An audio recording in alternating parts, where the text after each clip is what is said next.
আপনারা শুনছেন হুমায়ুন আহমেদের লেখা উপন্যাস কে কথা কয়। আজ উপন্যাসের নবম পর্ব। অনেক দূরে কোথাও ঘণ্টা বাজছে। ঘণ্টাধ্বনি অস্পষ্ট কিন্তু তীক্ষ্ণ। শব্দ মাথার ভেতর ঢুকে যাচ্ছে। এই ঘণ্টা কিসের ঘণ্টা? গির্জার না মন্দিরের? গির্জার ঘণ্টার সঙ্গে মন্দিরের ঘণ্টার কোনো প্রভেদ কি আছে? মন্দিরেতে কাঁসার ঘণ্টা বাজল ঢং ঢং। ঘণ্টা কি সবসময় কাঁসার হয়? কাঁসা কোনো বস্তু? তামা, কাঁসা। তামা হলো কপার, কাঁসা কি? নিশু চোখ মেলল ঘণ্টাধ্বনি শুনতে শুনতে। তার মাথায় তামা কাঁসা বিষয়ক জটিলতা। সে শুয়ে আছে হাসপাতালের বিছানায়। খোলামেলা কেবিন, মাথার কাছে বড় জানালা। নিশু চোখ মেলল ঘণ্টাধ্বনি শুনতে শুনতে। তার মাথায় তামা কাঁসা বিষয়ক জটিলতা। সে শুয়ে আছে হাসপাতালের বিছানায়। খোলামেলা কেবিন, মাথার কাছে বড় জানালা। জানালা গলে রোদ এসে পড়েছে বিছানায়। রোদের কারণেই কেবিনের দেয়াল হলুদ দেখাচ্ছে। তাকে ঘিরে যারা বসে আছে তাদের মুখও হলুদাভ। মতিন বলল, এই নিশু, এই। নিশু মাথা ঘুরিয়ে তাকাল। মতিনের পাশে একজন পুলিশ অফিসার বসে আছেন। তার গায়ে খাকি পোশাক, মাথায় টুপি। পুলিশ অফিসারের চেহারা খুব চেনা চেনা লাগছে। উনি কি নিশুর পরিচিত? পরিচিত হলে তাকে তামা এবং কাঁসার তফাৎ কি জিজ্ঞেস করা যায়। মতিন বলল, নিশু, তুমি চোখ বন্ধ করে শুয়ে থাকো। নিশু বাধ্য মেয়ের মতো চোখ বন্ধ করল। পুলিশ অফিসার বললেন, আপনি স্টেটমেন্ট দিতে চাইলে দিতে পারেন। আমার সঙ্গে ম্যাজিস্ট্রেট আছে। আপনি কি স্টেটমেন্ট দিতে চান? নিশু চোখ না খুলেই বলল, চাই। এখন দেবেন? জি। তাড়াহুড়া কিছু নেই, ধীরে সুস্থে বলুন কি ঘটেছিল। নিশু ক্লান্ত গলায় বলল, ঘণ্টা বাজছিল। অনেক দূরে কোথাও ঘণ্টা বাজছিল। ঘণ্টাটা গির্জার না মন্দিরের আমি বুঝতে পারছি না। আমার মনে হয় গির্জার, কারণ গির্জার ঘণ্টা যে কোনো সময় বাজতে পারে। কারণ মৃত্যু সংবাদ গির্জায় পৌঁছালেই ঘণ্টা বাজে। মন্দিরের ঘণ্টা বাজার নির্দিষ্ট সময় আছে। মন্দিরের ঘণ্টা হয় কাঁসার তৈরি, কাঁসা তামা না। পুলিশ অফিসার বললেন, ম্যাডাম, আপনি বিশ্রাম করুন। আপনার স্টেটমেন্ট পরে নেওয়া হবে। নিশু বলল, আচ্ছা। তার চোখ বন্ধ। তারপরেও জানালা দিয়ে আসা হলুদ রোদ সে দেখতে পারছে। কিভাবে পারছে সেটাও এক রহস্য। আপাতত সে কোনো রহস্য নিয়ে চিন্তা করতে চাচ্ছে না। তার ঘুম দরকার, দীর্ঘ শান্তিময় ঘুম। নিশু ম্যাজিস্ট্রেটের সামনে পরদিন ভোরে স্টেটমেন্ট দিল। কি ঘটেছিল কিছুই বাদ দিল না। ওসি সাহেব বললেন, আপনি মামলা করবেন? নিশু বলল, অবশ্যই। ভালোমতো চিন্তা করে ডিসিশন নিন। এখানে চিন্তা করার কি আছে? রেপ কেস নিয়ে নানান লেখালেখি হবে, পত্রিকায় নানান গল্প ছাপা হবে। আপনার নিজের সামাজিক অবস্থান আছে, সেটাও বিবেচনায় রাখতে হবে। নিশু বলল, একটা জিনিসই বিবেচনায় রাখতে হবে, দোষী যেন শাস্তি পায়। ওসি সাহেব বললেন, রেপ কেসে বেশিরভাগ সময় দোষী শাস্তি পায় না। যে মামলা করে তার মানসম্মান নিয়ে টানাটানি শুরু হয়। নিশু বলল, আপনি ওদের পক্ষ নিয়ে কথা বলছেন কেন? ওসি সাহেব বললেন, আমি বাস্তবের পক্ষ নিয়ে কথা বলছি, কারো পক্ষ নিয়ে কথা বলছি না। আপনি মামলা করলে আমি অপরাধীদের গ্রেপ্তার করব, এই বিষয়ে আপনি নিশ্চিত থাকুন। নিশ্চিত থাকব? হ্যাঁ, নিশ্চিত থাকবেন। আপনার বাবা আমার শিক্ষক ছিলেন। আমি বেশ অনেকবার আপনাদের বাসায় গিয়েছি। একবার আপনি নাশতা হিসেবে আমাকে এক বাটি নুডলস দিয়েছিলেন। নুডলসে লবণ ছিল না বলে স্যার আপনার সঙ্গে রাগারাগিও করেছিলেন। এখন কি আপনার সন্দেহ দূর হয়েছে? জি। আমরা মামলা ঠিকমতোই চালাব, কিন্তু আপনার সামনে মহাসংকট। ভোরের স্বদেশ পত্রিকায় নিশুকে নিয়ে একটি সচিত্র প্রতিবেদন প্রকাশিত হয়েছে। প্রতিবেদনের শিরোনাম, মক্ষীরানীর বিপদ। স্টাফ রিপোর্টার জানাচ্ছেন, নিশু নামের জনৈকা উচ্চশিক্ষিতা অবিবাহিতা তরুণী একাকী একটি ফ্ল্যাট ভাড়া করে বাস করতেন। সন্ধ্যার পর ফ্ল্যাটে সন্দেহজনক চরিত্রের পুরুষদের আগমন ঘটত। লীলাখেলা চলত গভীর রাত পর্যন্ত। মধুলোভী কিছু পুরুষ রাতে থেকেও যেত। এই বিষয় নিয়ে অন্যান্য ফ্ল্যাটের বাসিন্দারা অনেক দেন দরবার করেছেন। বাড়িওয়ালাও মক্ষীরানীকে বিদায় করার অনেক চেষ্টা করেছেন, তাতে লাভ হয়নি।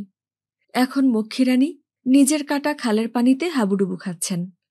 পাড়ার কিছু বেয়াড়া ছেলেপুলেও মধুর লোভে মক্ষীরানীর ফ্ল্যাটে হানা দিয়েছে। সবাই মজা লুটবে, তারা কেন বাদ পড়বে? ফলাফল, মক্ষীরানী গুরুতর আহত, তার জীবন সংশয়। মতিন ভোরের স্বদেশ পত্রিকা অফিসে বসে আছে। তার সামনে আজহারুল্লাহ। আজহারুল্লাহ আজ নানাবিধ কারণে বিরক্ত। তার শরীরও খারাপ, জ্বর এসেছে। তিনি জ্বর নিয়েই অফিসে এসেছেন, কারণ আজ সাহিত্য পাতার পেস্টিং। আজহারুল্লাহ মতিনের দিকে তাকিয়ে বললেন, কোনো কথা থাকলে বলো, কথা না থাকলে বিদায় হও। ভোতামুখে অকারণে আমার সামনে বসে থাকবে না। কথা ছিল, কথা থাকলে বলো। আপনার হাতের কাজ শেষ করুন, তারপর বলি। আজহারুল্লাহ বিরক্ত গলায় বললেন, আমার সব কাজই মাথার কাজ, আমার হাতের কোনো কাজ নাই। মাথার কাজ কখনো শেষ হয় না, কাজেই তোমার যা বলার এখনই বলো। মতিন বলল, স্যার, আপনাদের পত্রিকার প্রথম পাতায় একটা খবর বের হয়েছে, মক্ষীরানীর বিপদ। খবরটা কি আপনি পড়েছেন? আজহারুল্লাহ বললেন, ধর্ষণের খবর আমি পড়ি না। খবরটা পড়া থাকলে আমার ব্যাখ্যা করতে সুবিধা হতো। খবরটা বানোয়াট। একটা মেয়ে রেপড হয়েছে, সে মামলা করেছে, পুলিশ আসামিদের খুঁজছে। এই সময় একটা মিথ্যা খবর খুবই ক্ষতিকর। আজহারুল্লাহ বললেন, পত্রিকার খবর নিয়ে কেউ মাথা ঘামায় না, কাজেই তুমি এসব নিয়ে মোটেই চিন্তা করবে না। ক্লিয়ার? জি, ক্লিয়ার। এখন বিদায় হবে? জি না স্যার, আপনার কাজ শেষ হলে কিছুক্ষণ গল্প করব, তারপর চলে যাব। গল্প এখনই শেষ করে বিদায় হও। আজ আমার শরীর ভালো না, জ্বর।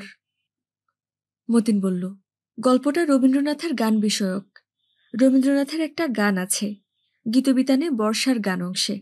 কথাগুলি হচ্ছে, এসো এসো হে তৃষ্ণার জল, কলকল ছল ছল, ভেদ করি কঠিনের ক্রূর বক্ষতল, কলকল ছল ছল। এসো এসো উৎসস্রোতে গূঢ় অন্ধকার হতে, মরুদৈত্য কোন মায়া বলে করেছে বন্দি পাষাণ শৃঙ্খলে। আজহারুল্লাহর চোখ তীক্ষ্ণ, ভুরু কুঁচকে আছে। তিনি মন দিয়েই শুনছেন। গানের কথাগুলি কেমন লাগছে স্যার? রবীন্দ্রনাথের কথা নিয়ে কোনো প্রশ্নই থাকে না। মতিন সামান্য ঝুঁকে এসে বলল, শান্তিনিকেতনে প্রথম যখন টিউবওয়েল বসানো হয়, গানটা তখন লেখা। টিউবওয়েল বসানো উপলক্ষে গান। এটা বর্ষার গান না। স্যার, ইন্টারেস্টিং না? অবশ্যই ইন্টারেস্টিং। আমি জানতাম না। গল্পটা হঠাৎ আমাকে বলার উদ্দেশ্য কি? উদ্দেশ্য নিশ্চয়ই আছে, আছে না? জি, আছে। মক্ষীরানী নামে যে মেয়েটির কথা আপনার পত্রিকায় ছাপা হয়েছে, গল্পটা সেই মেয়েটির কাছে আমি শুনেছি। তার মতো পড়ুয়া মেয়ে দেশে বিদেশে কোথাও পাওয়া যাবে না। মেয়েটি জীবনে কোনো পরীক্ষায় ফার্স্ট ছাড়া সেকেন্ড হয়নি। সে কমনওয়েলথ স্কলারশিপ নিয়ে পিএইচডি করতে যাচ্ছে। তাকে নিয়ে একটি পত্রিকা নোংরা গল্প ছাপবে? এটা কি ঠিক? ঠিক না। আমি ব্যবস্থা করব। স্যার, এবার যাই? যাও, চা খেয়ে যাও। রমনা থানার ওসি সাহেব আমাকে খবর পাঠিয়েছেন, জরুরি কি কথা বলবেন, তার কাছে যাব। আজহারুল্লাহ বললেন, মেয়েটা কি তোমার প্রণয়িনী? মতিন বলল, জি না স্যার, আমার এত সৌভাগ্য না। রমনা থানার ওসি সাজ্জাদ সাহেব মতিনের সঙ্গে খুব ভালো ব্যবহার করলেন। চা বিস্কুট খাওয়ালেন। দেশের রাজনীতি কোন পথে চলছে তা নিয়ে কিছুক্ষণ আলোচনা করলেন। পুলিশ কখনো রাজনীতি নিয়ে আলাপ করে না। কেউ যখন করে, তখন বুঝতে হয় ঝামেলা আছে। মতিন ঝামেলাটা ধরতে চেষ্টা করছে, পারছে না। মতিন বলল, স্যার, আমাকে ডেকেছেন কি জন্যে? থানার ওসি সাহেবকে স্যার বলা ঠিক হচ্ছে কিনা এটা নিয়ে বেশ কিছুক্ষণ ভেবেছে মতিন। সমাধানে আসতে পারেনি। তবে সে লক্ষ্য করল, স্যার ডাকতে তার তেমন অস্বস্তি হচ্ছে না। ওসি সাহেব বললেন, আপনাকে ডেকেছি দুটি খবর দেবার জন্যে। দুটি খবরই খারাপ। বলুন, শুনি। ৩ জন আসামির ২ জন ধরা পড়েছে, পুলিশ কাস্টাডিতে আছে। এটা তো ভালো খবর, খারাপ হবে কেন? এদের পক্ষে একজন মন্ত্রী আর ২ জন বিরোধী দলের এমপি সুপারিশ করেছেন। সুপারিশ এমন পর্যায়ের, যে সন্ধ্যার মধ্যেই তাদের ছেড়ে দিতে হবে। যদি ছেড়ে না দিই তাহলে আগামীকাল তাদের কোর্টে নিতে হবে। কোর্টে সঙ্গে সঙ্গে জামিন হয়ে যাবে। টাকার খেলা। মতিন বলল, স্যার, আপনার এখানে সিগারেট খাওয়া যায়? ওসি সাহেব বললেন, অবশ্যই খাওয়া যায়, সিগারেট ধরান। মতিন সিগারেট ধরাতে ধরাতে বলল, দ্বিতীয় খারাপ খবরটা কি? ওসি সাহেব হতাশ গলায় বললেন, দ্বিতীয় খারাপ খবরটা হচ্ছে নিশু মেয়েটির বাড়িওয়ালা থানায় একটা জেনারেল ডায়েরি করে রেখেছেন। জেনারেল ডায়েরির বিষয়বস্তু হচ্ছে নিশু মেয়েটি চরিত্রহীনা, তার কাছে নানান ধরনের লোক আনাগোনা করে। মতিন বলল, এ ধরনের মিথ্যা ডায়েরির গুরুত্ব কি? কোর্টে যখন মামলা উঠবে তখন ডায়েরিটা গুরুত্ব পাবে। আসামি পক্ষের লয়ার বিষয়টি কোর্টে তুলে প্রমাণ করবে নিশু খারাপ মেয়ে। মতিন বলল, আমাদের কি করা উচিত? ওসি সাহেব ছোট্ট নিঃশ্বাস ফেলে চুপ করে রইলেন। মতিন আবার বলল, আমাদের কি করা উচিত? ওসি সাহেব বললেন, আমি পরামর্শ দিব না, আমি ঘটনা বললাম, আপনারা বিচার বিবেচনা করবেন। আমাদের দেশটা ছোট, সবাই সবার আত্মীয়। ভয়ঙ্কর যে কোনো অপরাধীরও খালাতো ফুপাতো চাচাতো ভাই থাকেন প্রধানমন্ত্রীর ঘনিষ্ঠজন। বুঝতে পারছেন ঘটনা? পারছি। মোটেই পারছেন না। এই ঘটনা বাইরের কেউ বুঝবে না, আমরা পুলিশের লোকরা বুঝি। কাউকে কিছু বলতে পারি না, আর বললেও কেউ বিশ্বাস করবে না। আমরা খারাপ, মার্কা মারা খারাপ। মতিন বলল, আপনারা কি আসামি ছেড়ে দিবেন? দিতেও পারি। কাজটা ঠিক হবে? আসামি পক্ষের আত্মীয় স্বজনরা বলবে কাজটা সঠিক হয়েছে, আপনারা বলবেন কাজটা ব্যাঠিক হয়েছে। আপনি নিজে কি বলবেন? আমি কিছুই বলবো না, আমরা পুলিশ, বলাবলির মধ্যে আমরা নাই। আরেক কাপ চা খাবেন? খেতে পারি। চা খেতে খেতেই মন্ত্রী সাহেবের টেলিফোন চলে এলো। ওসি সাহেব টেলিফোনে বিগলিত গলায় বললেন, স্যার কেমন আছেন? আপনার টেলিফোনের দরকার ছিল না, আপনার পিএস করলেই হতো। মন্ত্রী বললেন, কাজটা কি হয়েছে? ওসি সাহেব বিনয়ে গলে গিয়ে বললেন, আপনি নিজে বলবেন আর কাজ হবে না, এটা কেমন কথা? Thank you. ওরা ছাড়া পেয়েছে? এখনো পায় নাই, সামান্য একটু ঝামেলা হয়েছে। পত্রিকার লোকজন জেনে গিয়েছে। আসামি ছেড়ে দিলে এরা নিউজ করে ফেলবে, মন্ত্রীর নির্দেশে ধর্ষক আসামি খালাস। আমার কথা এখানে আসবে কেন?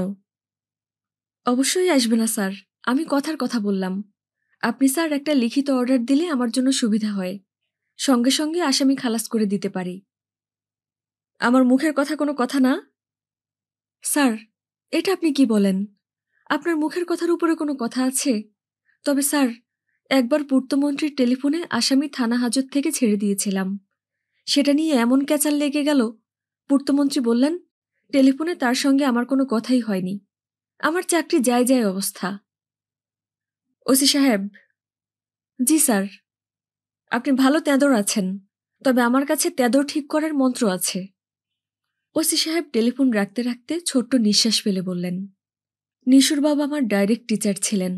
অনেকদিন স্যারের বাসায় গিয়েছি, দুপুরে স্যারের বাসায় গিয়েছি আর না খেয়ে ফেরত এসেছি, এরকম কখনো হয়নি। স্যারের স্ত্রী মারা গিয়েছিলেন, উনি নিজেই রান্না করতেন।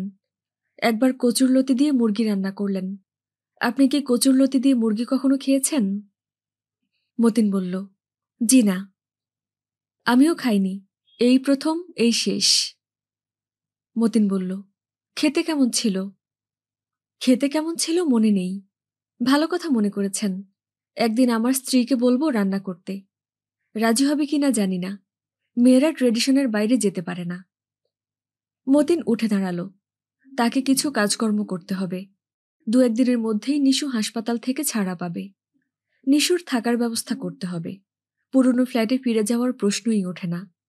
তবে নিশুর রগতেড়া, সে হয়তো পুরনো জায়গাতেই ফিরে যেতে চাইবে। 2-1 জন ভালো উকিলের সঙ্গেও পরামর্শ করা দরকার। রোগী চিকিৎসকের পরামর্শ ছাড়া চলতে পারে না। মামলা একটা রোগ, উকিল রোগের চিকিৎসক। নিশু হাসপাতালের বিছানায় আজ শোয়া হয়ে আছে, তার হাতে স্যুপের বাটি। দীর্ঘ সময় পর পর সে চামচে করে খানিকটা স্যুপ মুখে দিচ্ছে। তার ঘর খালি, তবে দরজার বাইরে চেয়ার পেতে একজন পুলিশ বসা। রমনা থানার ওসি সাহেব পুলিশ পাহারার ব্যবস্থা করেছেন। মতিনকে ঢুকতে দেখেই নিশু হাসল। মতিনের কাছে মনে হল 10-11 বছরের একটা বালিকা হাসছে। অল্প কয়েকদিনেই নিশু খুব রোগা হয়ে গিয়েছে। কণ্ঠার হাড় বের হয়েছে, গাল ভেঙে গেছে। তরুণী মেয়ে হঠাৎ রোগা হয়ে গেলে তার চেহারায় প্রবল বালিকা ভাব আসে। নিশুর ক্ষেত্রে তাই ঘটেছে। মতিন হাসি মুখে বলল, লোহে। নিশু বলল, লোহে কি? হ্যালোটা উল্টো করে বললাম। আছিস কেমন? নিশু বলল, লোভা, অর্থাৎ ভালো। মাথার যন্ত্রণা আছে না গেছে? হালকাভাবে আছে। তোকে হাসপাতাল থেকে ছাড়বে কবে? আগামীকাল সন্ধ্যায়। মতিন বলল, গুড, এর মধ্যে আমি তোর থাকার ব্যবস্থা করে ফেলব। নিশু বলল, থাকার ব্যবস্থা করে ফেলব মানে কি? মতিন বলল, তুই নিশ্চয়ই আগের জায়গায় ফিরে যেতে চাচ্ছিস না? নিশু বলল, চাচ্ছি। মতিন বলল, অবশ্যই না, জায়গাটা তোর জন্য রিস্কি। তার উপর ওই ফ্ল্যাটে তোর খারাপ স্মৃতি আছে। ফিরে যাওয়া অবশ্যই ঠিক হবে না। আমি যাবটা কোথায়? আপাতত কিছুদিন আমার দুলাভাইয়ের বাড়িতে। ওনার সঙ্গে কথা হয়েছে? এখনো হয়নি, হবে। উনি যদি না বলেন তখন? আমার দুলাভাই জীবনে কখনো কোনো কিছুতে না বলেননি। তুই যদি দুলাভাইকে বলিস আমি আপনাকে বিয়ে করতে চাই, উনি মাথা চুলকাতে চুলকাতে বলবেন। আচ্ছা দেখি কি করা যায়। নিশু শব্দ করে হাসছে। মতিন হাসছে। দরজার বাইরে চেয়ারে বসে থাকা পুলিশ বিস্মিত হয়ে তাকাচ্ছে। পুলিশরা কাউকে শব্দ করে হাসতে দেখলে খুব বিস্মিত হয়। হাবিবুর রহমান নিউ সালেহা ফার্মেসিতে মন খারাপ করে বসে আছেন। রাত বাজে 8টা। ফার্মেসি রাত 11টা পর্যন্ত খোলা থাকার কথা। রাতে রোগের প্রকোপ বাড়ে। ফার্মেসিগুলোতে ওষুধ বিক্রি বাড়ে সন্ধ্যার পর। তার দোকানের 2 জন কর্মচারী গতকাল থেকে অনুপস্থিত। একজনের ডেঙ্গু হয়েছে, হাসপাতালে ভর্তি হয়েছে। অন্য একজনের কি হয়েছে কেউ জানে না। সে নাকি বাসায়ও ফিরে নাই। রাত 11টা পর্যন্ত হাবিবুর রহমান ফার্মেসিতে বসে থাকতে পারেন না। বসে থেকে লাভও কিছু নেই। কোথায় কোন ওষুধ থাকে তিনি জানেন না, দামও জানেন না। তারপরেও দোকান খোলা রাখতে হয়। দোকান বন্ধ থাকলেই লোকজনের মনে ধারণা ঢুকে যাবে নিউ সালেহা ফার্মেসি সন্ধ্যার পরপর বন্ধ হয়ে যায়। রাতে ওষুধের দরকার পড়লে তারা প্রথমেই নিউ সালেহা ফার্মেসি বাদ দিবে, ধরেই নেবে এই ফার্মেসি বন্ধ। হাবিবুর রহমান আবার ঘড়ি দেখলেন। 8টা 5 বাজে। মাত্র 5 মিনিট পার হয়েছে। অথচ তার কাছে মনে হয়েছে খুব কম করে হলেও আধা ঘন্টা পার হয়েছে।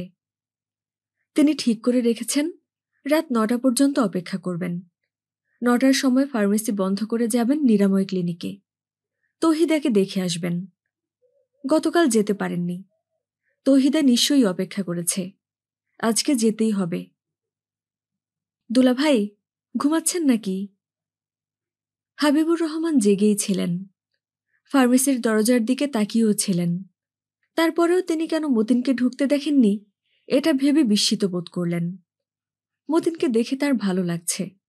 ভালো লাগাটা তিনি প্রকাশ করলেন না। দুলাভাইয়ের শরীর খারাপ নাকি? না, দেখে তো মনে হচ্ছে শরীর খারাপ। হাবিবুর রহমান জবাব দিলেন না। মতিন বলল, তৌহিদাকে নাকি ক্লিনিকে ভর্তি করেছেন, এটা কি সত্যি? হাবিবুর রহমান বললেন, হুম। বুবুকেও ক্লিনিকে ভর্তি করিয়ে ঝাড়া হাত পা হয়ে যান। থাকবেন আমার সঙ্গে মেসে, ঠিক আছে? হাবিবুর রহমান বললেন, তুমি কতক্ষণ থাকবে? মতিন বলল, যতক্ষণ বলবেন ততক্ষণ থাকব।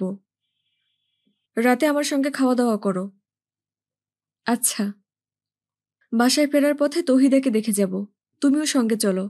তোমাকে দেখলে সে খুশি হবে। আচ্ছা। হাবিবুর রহমান ঘড়ি দেখলেন। 8টা 15 বাজে। 9টা পর্যন্ত অপেক্ষা করতে ইচ্ছা করছে না। মতিনকে নিয়ে সকাল সকাল বাড়ি ফেরাই ভালো। তার খাওয়া দাওয়ার ব্যবস্থাও করতে হবে। ঘরে কিছুই নেই। 1 কেজি খাসির মাংস কিনে ফিরতে হবে। মতিন। জি দুলাভাই। তুমি সারাক্ষণ ডুব দিয়ে থাকো, এটা অন্যায়। মতিন হাই তুলতে তুলতে বলল, সারাক্ষণ ভেসে থাকাও অন্যায় দুলাভাই। হাবিবুর রহমান বিরক্ত মুখে বললেন, তোমার সঙ্গে কথা বলাও অন্যায়। আমি সিদ্ধান্ত নিয়েছিলাম বাকি জীবন তোমার সঙ্গে কথা বলবো না। তোমার বোনও এরকম সিদ্ধান্ত নিয়েছে। মতিন সিগারেট ধরিয়েছে। মুরব্বীদের সামনে সিগারেট ধরানোটা বেয়াদবি। হাবিবুর রহমান মতিনের এই বেয়াদবি উপেক্ষা করলেন। সবসময় সবকিছু ধরতে নেই। মতিনকে দেখে হাবিবুর রহমানের ভালো লাগছে। বিপদের সময় একজন কেউ পাশে থাকলে ভালো লাগে, ভরসা পাওয়া যায়। দুলাভাই, আপনাকে একটা জরুরি কথা বলতে এসেছি। বলো। আপনি যেরকম রাগী রাগী ভঙ্গিতে কথা বলছেন, ভরসা পাচ্ছি না। একটু সহজভাবে তাকাবেন আমার দিকে। আগডুম বাগডুম না করে কি বলবে বলো। একটা মেয়ে ভয়ঙ্কর বিপদে আছে। কয়েকটা দিন তাকে আপনার বাড়িতে আশ্রয় দিতে হবে। অসুবিধা আছে? অসুবিধার কি আছে? নাম কি মেয়ের? নাম জানা কি দরকার? তার পরিচয় সে একজন বিপদগ্রস্ত মেয়ে। দুলাভাই, চা খেতে ইচ্ছা হচ্ছে। আপনার এখানে চায়ের ব্যবস্থা আছে? না, সামনে টি স্টল আছে, ওখান থেকে খেয়ে আসো। আপনিও চলুন, দোকান বন্ধ করে যাই। মতিন বলল, দোকান বন্ধ করার দরকার কি? আপনার তো আর সোনার দোকান না যে লুট করে নিয়ে যাবে। ওষুধ কে নিবে? হাবিবুর রহমান কঠিন গলায় বললেন, আমার সঙ্গে পাগলের আলাপ করবে না। তুমি পাগল হতে পারো, আমি পাগল না। তুমি চায়ের অর্ডার দাও, আমি দোকান বন্ধ করে আসছি। নিরাময় ক্লিনিকের কেয়ারটেকারের চেহারা সিনেমার নায়কদের মতো। তার কথাবার্তা পোশাক আশাকও সেরকম। সিনেমার নায়করা যেমন নায়িকা ছাড়া আর সবার সঙ্গেই ভুরুকুচকে কথা বলে, এও সেরকম। সারাক্ষণ ভুরুকুচকে আছে। তার হাতে চা বা কফির মগ। কথা বলছে চোখের দিকে না তাকিয়ে। রোগীর সঙ্গে দেখা হবে না, আপনারা চলে যান। হাবিবুর রহমান বললেন, দেখা হবে না কেন? রোগীকে 9টার সময় ঘুমের ওষুধ দেওয়া হয়েছে, সে ঘুমাচ্ছে। হাবিবুর রহমান বললেন, ডাক্তার সাহেব বলেছিলেন রাত 10টা পর্যন্ত দেখা করা যাবে। কেয়ারটেকার বলল, আমার প্রতি সেরকম নির্দেশ নাই। খামাখা তর্ক করবেন না, বাসায় চলে যান। হাবিবুর রহমান মতিনের দিকে তাকিয়ে হতাশ গলায় বললেন, কি করব? মতিন বলল, এসেছি যখন দেখা করে যাব। কিভাবে? ব্যবস্থা করছি। আপনি ক্লিনিকের গেটের বাইরে গিয়ে সিগারেট ধরান। মতিন কাউন্টারের দিকে এগিয়ে গেল। কেয়ারটেকারের পাশে একজন নার্স এসে দাঁড়িয়েছে। তার হাতে ফাইল। নার্সটার চেহারা সুন্দর। কেয়ারটেকারের ভুরু এখন সহজ হয়েছে। মুখ হাসি হাসি, নায়ক সিন্ড্রোম। মতিন নিজেও হাসি হাসি মুখ করে বলল, ভাই, আপনার নাম জানতে পারি? কেয়ারটেকারের ভুরু আবার কুঁচকে গেল। গলার স্বর কঠিন। নাম জেনে কি করবেন? কি করব সেটা পরের ব্যাপার। আপনার কি নাম বলতে অসুবিধা আছে? নাজমুল হাসান। মতিন শান্ত গলায় বলল, হাসান সাহেব, কি বলছি মন দিয়ে শুনুন। আমার নাম মতিন। আমি স্বরাষ্ট্রমন্ত্রীর পলিটিক্যাল পিএস। আইডেন্টিটি কার্ড দেখতে চান? নাজমুল হাসান শুকনো গলায় বলল, কি সমস্যা বলুন তো? সমস্যা আপনাকে বলবো না, ক্লিনিকের যিনি পরিচালক তাকে বলবো। আপনি টেলিফোনে ওনাকে ধরে দিন। স্যারকে এখন পাওয়া যাবে না, তিনি সিঙ্গাপুর গিয়েছেন, 18 তারিখ ফিরবেন। ওনার নেক্সট ম্যান কে? আপনারা কি চাচ্ছেন বলুন, আমি ব্যবস্থা করি। পেশেন্ট তৌহিদার সঙ্গে কথা বলবেন তো? নার্স, পেশেন্টকে নিয়ে এসো। কাউন্টারে বড় বড় করে লেখা নো স্মোকিং। সেদিকে তাকিয়েই মতিন সিগারেট ধরিয়ে আয়োজন করে ধোঁয়া ছাড়তে লাগল। কেয়ারটেকার নাজমুল তাকিয়ে আছে, কিছু বলছে না। তৌহিদা কিছুক্ষণ অবাক হয়ে মতিনকে দেখল। তার চেহারা ঝলমল করে উঠল। সে কিশোরীর আনন্দময় গলায় বলল, আমাকে নিতে এসেছ? মতিন বলল, হুম। তৌহিদা বলল, ব্যাগ নিয়ে আসি? মতিন হাসূচক মাথা নাড়ল। তৌহিদা উল্কার মতোই ছুটে গেল। মতিন কেয়ারটেকারের দিকে তাকিয়েই শান্ত গলায় বলল, আপনারা ভুল তথ্য দিয়েছিলেন। রোগী ঘুমাচ্ছে। রোগী তো দিব্যি জেগে আছে। আপনার সমস্যাটা কি? নাজমুল হাসান কিছু বলল না। তাকে হঠাৎ করেই খুবই বিচলিত মনে হলো।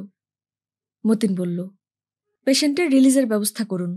আমরা পেশেন্ট এখানে রাখতে ভরসা পাচ্ছি না। পেশেন্ট কিভাবে রিলিজ করব? যেভাবে রিলিজ করা হয় সেভাবে করবেন। আপনাদের কর্তা ব্যক্তি যারা আছে তাদের সঙ্গে যোগাযোগ করুন। আমি কথা বলবো। প্রয়োজনে মাননীয় মন্ত্রী সাহেব কথা বলবেন। আমি ব্যবস্থা করে দেব। পেশেন্ট মন্ত্রী সাহেবের ঘনিষ্ঠ আত্মীয়। উনি চান না বিষয়টা সবাই জানুক, সে কারণেই গোপন। ভাই সাহেব, আমি তো বিরাট যন্ত্রণায় পড়লাম। স্যারও দেশে নাই। সিঙ্গাপুরে উনি যে হোটেলে আছেন সেখানে টেলিফোন করুন। কমিউনিকেশন বিপ্লবের যুগে এটা কোনো ব্যাপার না। রেইন ফরেস্টের গাছের উপর কেউ বসে থাকলেও তার সঙ্গে যোগাযোগ করা যায়। কেয়ারটেকার নাজমুলকে দেখে মনে হচ্ছে সে পুরোপুরি বিপর্যস্ত। মতিন আরেকটা সিগারেট ধরালো। রাত 10:30টায় তৌহিদাকে নিয়ে মতিন ক্লিনিকের গেট দিয়ে বের হলো। তৌহিদার হাতে কাপড়ের একটা ব্যাগ, মতিনের হাতে বিশাল এক সুটকেস। হাবিবুর রহমান গেটের বাইরে চিন্তিত মুখে হাঁটাহাঁটি করছিলেন।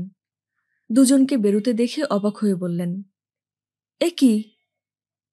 মতিন বলল, দুলা ভাই, একটা ট্যাক্সি ক্যাব দেখুন, ঘটনা পরে ব্যাখ্যা করব। তৌহিদার খুবই আনন্দ হচ্ছে। তার মাথায় অনেক কিছু মিলিয়ে জট পাকিয়ে গিয়েছিল। এখন মনে হচ্ছে সব জট খুলে গেছে। তার বিয়ে হয়েছে মতিনের সঙ্গেই। বিয়ের পর অসুস্থ হয়ে সে হাসপাতালে ছিল। অসুখ সেরে গেছে বলে তার স্বামী তাকে নিতে এসেছে। তৌহিদা মতিনের দিকে তাকিয়ে বলল, তুমি সুটকেস হাতে নিয়ে দাঁড়িয়ে আছো কেন? ভার লাগে না? সুটকেস নামিয়ে রাখো। মতিন সুটকেস নামিয়ে রাখল। তৌহিদা বলল, রাতের খাবার খেয়েছ? মতিন বলল, না, বাসায় গিয়ে খাবো। বাসায় রান্না কি? জানি না কি রান্না। তৌহিদা বলল, কি রান্না সেটা নিয়ে তোমাকে চিন্তা করতে হবে না, আমি গিয়ে রাখব। মতিন বলল, ঠিক আছে। তৌহিদা মতিনের দিকে এগিয়ে এসে সহজ স্বাভাবিক ভঙ্গিতে মতিনের হাত ধরল। তার মোটেও লজ্জা লাগছে না। স্ত্রী স্বামীর হাত ধরবে, এতে লজ্জার কি আছে? তাছাড়া রাস্তায় লোকজনও নেই, কেউ দেখছেও না। তৌহিদা বলল, এই, তোমার হাতে তো ঠান্ডা কেন? মতিন বলল, জানি না তো, কেন? তুমি কোনো চিন্তা করবে না। আমি আজ রাতে ঘুমানোর সময় তোমার হাতে আর পায়ে তেল মালিশ করে দিব। মতিন বলল, আচ্ছা। শুধু আজ না, আমি রোজ রাতে তেল মালিশ করে দেব। আচ্ছা। আমি এতদিন ধরে হাসপাতালে পড়ে আছি, তুমি আজ প্রথম আমাকে দেখতে এসেছ। সরি বলো। Sorry. Habibur Rahman yellow cab নিয়ে ফিরেছেন। দরজা খুলে নামার সময় দেখলেন তৌহিদা মতিনের গায়ের সঙ্গে গা লাগিয়ে দাঁড়িয়ে ফুপিয়ে ফুপিয়ে কাঁদছে। হ্যালো মতিন। Surprise surprise. কি ভাবছিস, পাগল হয়ে গেছি? ঠিক ধরেছিস, পাগলই হয়েছি। পাগল হবার মতো ঘটনা ঘটেছে। ক্যামব্রিজের নাসির ভাই দারুণ কাণ্ড ঘটিয়েছেন। তোর লেখা, থুরি, নদ্দীউ নতিম সাহেবের লেখা autobiography of a fictitious poet Penguin নিয়েছে। বিদেশি সাহিত্যের অনুবাদ সিরিজে বইটি প্রকাশিত হচ্ছে। অতি দ্রুতই হচ্ছে। নাসির ভাই লেগে আছেন পেছনে। ওনার লেগে থাকার অবশ্য আলাদা কারণও আছে। তোর বইটির অনুবাদ আমি করলেও অনুবাদক হিসেবে নাসির ভাইকে তার নাম দিতে বলেছি। উনি মহানন্দে এই অন্যায় কাজটি করেছেন। এখন তিনি অনুবাদক হিসেবে 30% রয়্যালটি মানি পাবেন। তার মতো মহাকৃপণের কাছে অনুবাদের রয়্যালটির পাউন্ডগুলো অতি মূল্যবান। সে যা পাওয়ার পাক, তুই যা পেতে যাচ্ছিস সেটাই ইম্পর্ট্যান্ট। মতিন শোন, তুই যে অনেক দূর যাবি তা আমি বুঝতে পেরেছিলাম। কবে বুঝতে পেরেছিলাম মনে করিয়ে দেই। আমরা রমিজের বিয়েতে জয়দেবপুর গিয়েছিলাম। সন্ধ্যা নাগাদ বিয়ে হয়ে গেল। রাতের খাবার দিতে দেরি হবে। আমরা দুজন গ্রাম দেখতে বের হলাম। একটা পুকুর ঘাটে গিয়ে বসেছি। আকাশে মস্ত চাঁদ। চাঁদের প্রতিবিম্ব পড়েছে পুকুরের পানিতে। দেখতে ভালো লাগছে। এই সময় একজন বুড়ো মানুষ বাঁশের লম্বা কঞ্চি নিয়ে পুকুর ঘাটে উপস্থিত হলেন।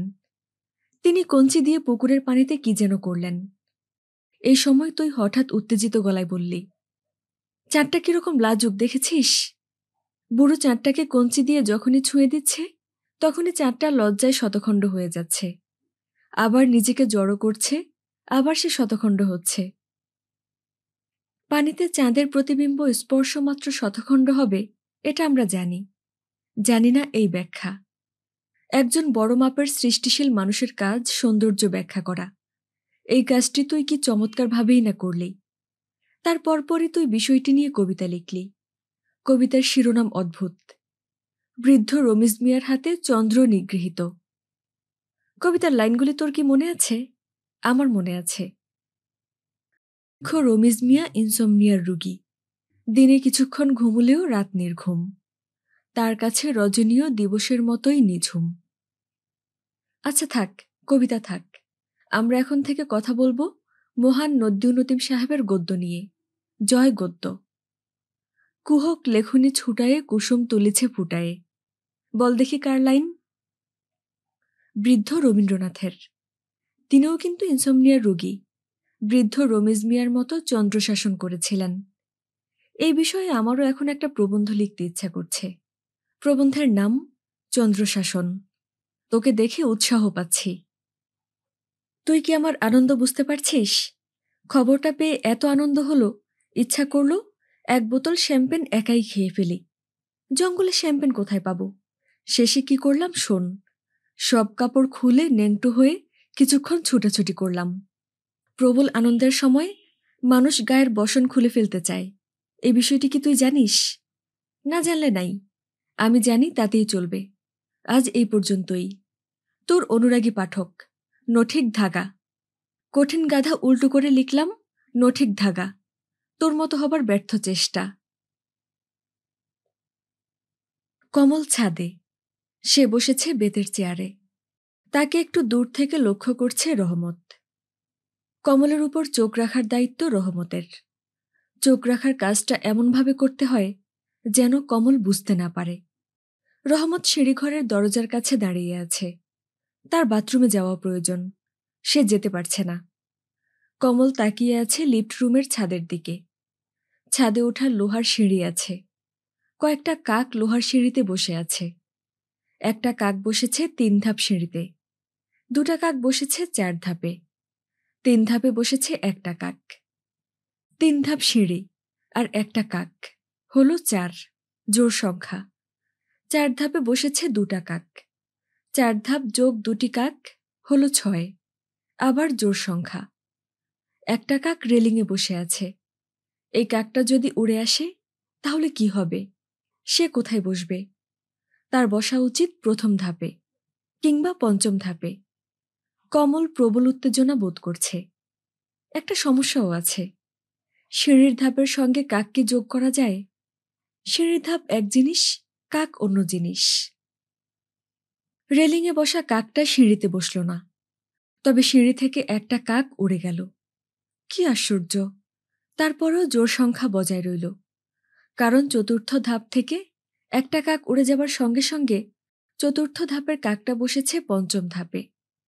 তাহলে এমন কি হতে পারে কাকরা অঙ্ক জানে? বিষয়টা নিয়ে কারো সঙ্গে আলাপ করতে পারলে ভালো হতো। কমল তীক্ষ্ণ গলায় ডাকল, আঙ্কেল ফলিয়া। রহমত সিঁড়িঘরের দরজার আড়াল থেকে বের হল। কমল বলল, আঙ্কেল ফলিয়া, কাক কি অঙ্ক জানে? জানে না। কমল বলল, তুমি কিভাবে জানো যে কাকরা অঙ্ক জানে না? তুমি তো কাকদের সঙ্গে কথা বলতে পারো না। রহমত সঙ্গে সঙ্গে বলল, তাও ঠিক। তাহলে কিভাবে বললে কাকরা অঙ্ক জানে না? ভুল হয়েছে ছোটবাবু, কাক অঙ্ক জানে, যোগ বিয়োগ গুণ ভাগ সবই জানে। কমল বলল, কাক যে অঙ্ক জানে সেটাই বা তুমি কিভাবে বললে? রহমত দীর্ঘ নিঃশ্বাস ফেলল। এই ছেলের সঙ্গে কথাবার্তা বলা খুবই বিপজ্জনক। সে কিভাবে কিভাবে যেন প্যাঁচ বাঁধিয়ে ফেলে। প্যাঁচ থেকে বের হবার কোনো উপায় থাকে না। আবার ডাকে আঙ্কেল ফলিয়া। এর মানে কি আল্লাহ খোদা জানেন। আঙ্কেল ফলিয়া। জি ছোটবাবু, বলেন। ফ্রুট জুস খাবেন? আনবো? ফ্রুট জুস আনতে হবে না, আপনি কাগজ কলম আর স্টপওয়াচ নিয়ে আসুন। আমার ঘরের প্রথম ড্রয়ারে একটা ডিজিটাল স্টপওয়াচ আছে। স্টপওয়াচ দিয়ে কি করবেন? কাকড়া লিফট ঘরের লোহার সিঁড়িতে বসছে, এটার হিসাব রাখব। রহমত বলল, পশুপক্ষী কখন কোনখানে বসবো তার হিসাব রাখার কি দরকার আছে? আছে, দরকার আছে। রহমত স্টপওয়াচ আনতে গেল। তার যাওয়াটা ঠিক হচ্ছে না। ছোটবাবুকে কখনো একা রাখা ঠিক না। ছাদের মতো একটা খোলামেলা জায়গায় তো কখনোই ঠিক না। ছোট ভাইজানের মাথার উপর দিয়ে কোনো এরোপ্লেন কিংবা হেলিকপ্টার উড়ে গেলে বিরাট সমস্যা হবে। শব্দ সমস্যা করবে। বড় সাহেব যদি শুনেন সে ছোটবাবুকে একা ছাদে রেখে গেছে, তাহলে খুবই রাগ করবেন। সালে ইমরান লাইব্রেরি ঘরে বসে আছেন। মিনিট 10 আগে তিনি লাইব্রেরি ঘরে ঢুকেছেন। কি জন্যে ঢুকেছেন এখন মনে করতে পারছেন না। নিশ্চয়ই কোনো বইয়ের খোঁজে এসেছেন। সে বইটা কি? আজ ছুটির দিন, তার হাতে কোনো কাজ নেই। ছুটির দিনগুলিতে শরীরে আরামদায়ক আলস্য থাকে। তিনি সেই আলস্য বোধ করছেন না, বরং সারাক্ষণই মনে হচ্ছে আজ কিছু করার নেই। মুনা বাড়িতে নেই, সে আলাদা বাস করতে শুরু করেছে। মুনার অনুপস্থিতিতে তিনি এখনো অভ্যস্ত হননি। খাটে ঘুমোতে যাবার সময় এখনো একপাশে জায়গা রেখে শুচ্ছেন। একটা সময় আসবে যখন তিনি খাটের মাঝখানে ঘুমোতে শুরু করবেন।